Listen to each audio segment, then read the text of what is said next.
Passive natural immunity. इसी तरह आगे हम ये देखेंगे नेक्स्ट स्लाइड के अंदर, ये वो आ गई है स्लाइड। इम्यूनिटी की दो मेजर टाइप हमने देखी, इन्नेट एंड एक्वायर्ड। मैंने पहले भी कह दिया कि इन्नेट क्या है, गिफ्टेड है, जेनेटिकल है, इनबॉर्न है, और एक्वायर्ड क्या है, अडॉप्ट की जाती है। एक्वायर्ड के अंदर दो मेजर हमने देखी प्रीवियस स्लाइड्स के अंदर कि एक्टिव है और पैसिव है।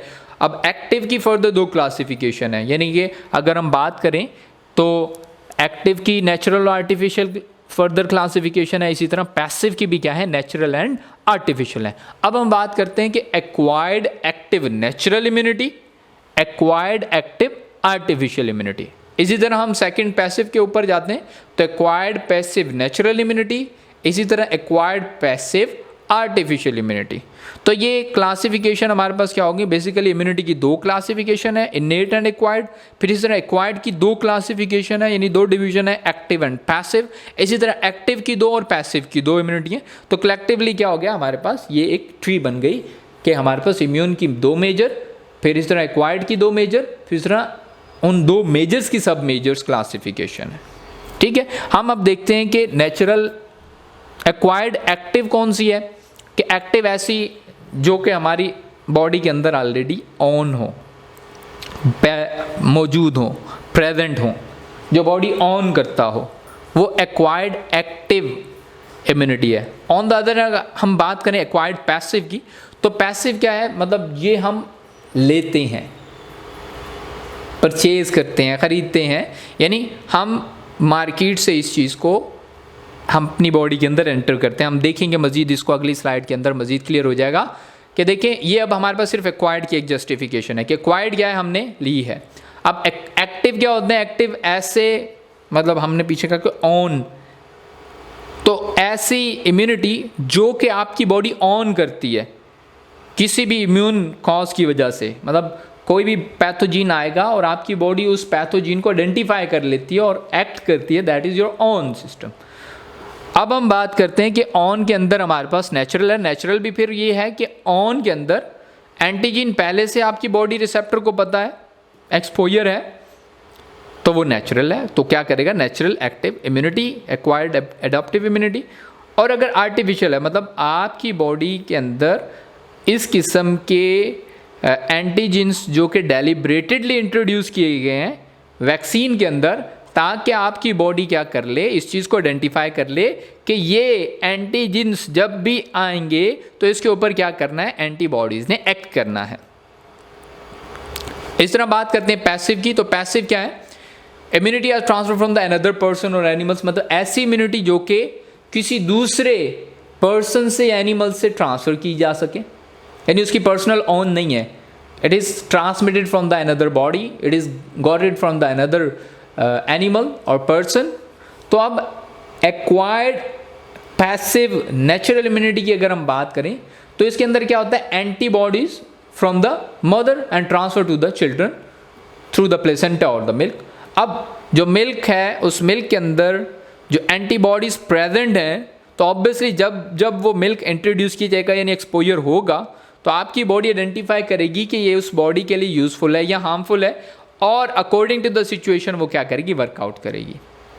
ऑन द अदर हैंड अगर हम बात करें एक्वायर्ड पैसिव आर्टिफिशियल इम्यूनिटी, तो इसमें क्या एंटीबॉडीज प्रोड्यूस किए जाते हैं अनदर बॉडी के और इंजेक्ट किए जाते हैं, मतलब दूसरी बॉडी के एंटीबॉडीज लिए जाते हैं और आपकी बॉडी में इंजेक्ट किए जाते हैं। इसमें क्या था, नेचुरल था, यानी आपको बाय बर्थ जो है ये चीज़ मिल रही थी, जबकि आर्टिफिशियल में क्या हो रहा है, आपकी बॉडी के अंदर ये चीज़ें इंजेक्ट की जा रही हैं, एंटर की जा रही हैं। यही चीज़ें हम आगे ऑनवर्ड फर्दर देखेंगे कि नेट क्या है और एडाप्टिव क्या है।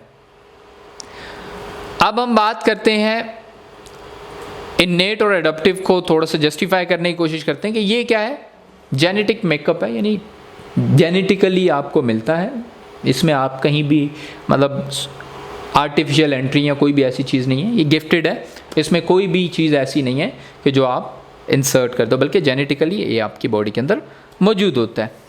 Relies on already formed component, मतलब जो कंपोनेंट्स हमारी बॉडी के अंदर मौजूद हैं उसी के ऊपर डिपेंड करता है। रैपिड रिस्पॉन्स करता है, विद इन मिनट्स कोई भी पैथोजिन सेंटर होता है तो उसको किल करता है या उसके ऊपर एक्ट करता है।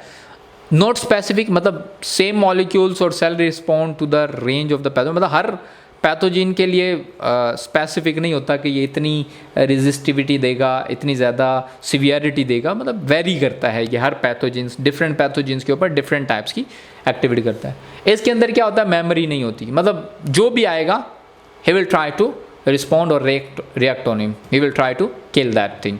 Same response after repeat exposure, मतलब पहली दफ़ा बॉडी के अंदर वो पैथोजिन गया तो उसने जो एक्शन किया तो सेकेंड टाइम में भी क्या करेगा, वही सेम एक्शन देगा। Don't lead to the clonal expansion, मतलब ये किसी भी पैथोजिन को कॉलोनी बनाने की तरफ नहीं लेकर जाएगा, बल्कि कोशिश यही करेगा कि कॉलोनी बनने से पहले उसको क्या किया जाए, किल किया जाए। अच्छा, इनेट इम्यूनिटी का मैकेनिज्म क्या है कि इसके अंदर मैकेनिकल बैरियर्स हैं, सरफेस सेक्रीशन है।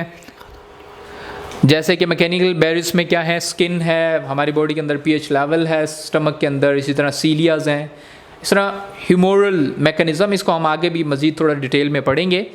तो लाइसोसोम्स हैं, प्रोटीन्स हैं, फर्दर कम्प्लीमेंट्स और इंटरफेरोन्स हैं।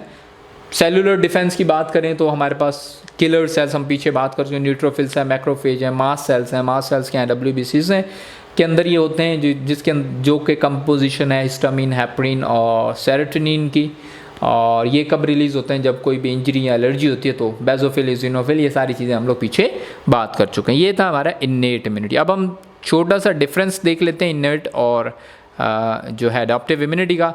हम ऑलमोस्ट क्लियर है, एंटीजन इंडिपेंडेंट होता है, मतलब इन्नेट के अंदर क्या होता है, एंटीजन होते हैं, इसके अंदर क्या होता है, एंटीजन डिपेंडेंट, मतलब एंटीजन इंडिपेंडेंट। एंटीजन ज़रूरी नहीं है कि एंटीजन होगी तो इन्नेट सिस्टम होगा, बल्कि एडॉप्टिव सिस्टम तब एक्टिवेट होगा जब एंटीजन होगी। इसका क्या है, इन्नेट सिस्टम का एक लिमिटेड लॉग है, यानी एक लिमिटेड पीरियड है, ठीक है, नो टाइम लैग, मतलब ये लिमिटेड पीरियड नहीं है, सॉरी। इन्नेट सिस्टम में क्या है, किसी भी एवरी टाइम एक्टिवेटेड होता है, एवरी टाइम वर्किंग फंक्शनल होता है, जबकि एडाप्टिव सिस्टम कब एक्टिवेट होता है, एक स्पेसिफिक पीरियड होता है, यानी जब एंटीजन इन होगा, जब तक एंटीजन एक्टिव होगा तब तक ये वर्क करेगा। इस तरह इन्नेट की बात करें तो एंटीजन स्पेसिफिक नहीं होता, कोई भी एंटीजन आएगा तो एक्ट करेगा, जबकि यहाँ पर क्या होगा, अडॉप्टिव एक स्पेसिफिक एंटीजन के ऊपर स्पेसिफिक वर्क करेगा। अच्छा, इसके लिए क्या होता है, इन्नेट के लिए हमने पीछे भी बात की है कि नो मेमोरी, जबकि यहाँ पर क्या होगा, मेमोरी रिकॉर्डिंग होगी, ठीक है। तो ये एक छोटा सा डिफरेंस था। इंशाल्लाह नेक्स्ट स्लाइड के साथ मैं नॉन स्पेसिफिक डिफेंस मैकेनिज़्म और नेक्स्ट सेशन में आप लोग को लेकर चलूँगा। तब तक के लिए इजाज़त चाहता हूँ, अपनी खुसूसी दुआओं में याद रखिएगा। अल्लाह हाफिज़।